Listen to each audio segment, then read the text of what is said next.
கந்த சஷ்டி முதல் நாள் விரத முறை மற்றும் நேரம்.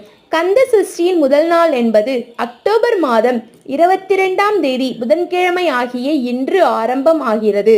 இன்றைய நாளில் நாம் நம்முடைய வீட்டில் இருக்கக்கூடிய முருகப்பெருமானின் படத்திற்கு முன்பாகவோ சிலைக்கு முன்பாகவோ அல்லது வேலுக்கு முன்பாகவோ சர்க்கோணம் கோலம் போட வேண்டும்.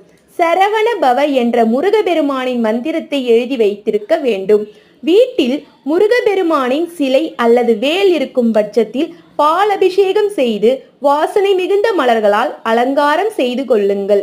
சர்க்கோண கோலத்தில் சா என்னும் எழுத்திற்கு மேல் ஒரு அகல் விளக்கில் நெய் ஊற்றி தீபம் ஏற்றி கொள்ளுங்கள். பிறகு நெய்வேத்தியமாக கோதுமையால் செய்யப்பட்ட உணவுகள் அல்லது சர்க்கரை பொங்கலை வைக்கலாம். வாசனை மிகுந்த மலர்களை பயன்படுத்தி ஓம் நமோ சரவண பவ என்ற மந்திரத்தை 11 முறை கூறி முருகப்பெருமானுக்கு அர்ச்சனை செய்யுங்கள்.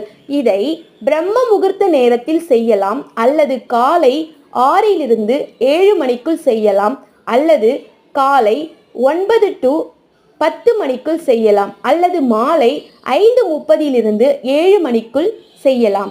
வழிபாட்டை நிறைவு செய்யும் வகையில் கற்பூர தீப தூப ஆராதனை காட்ட வேண்டும்.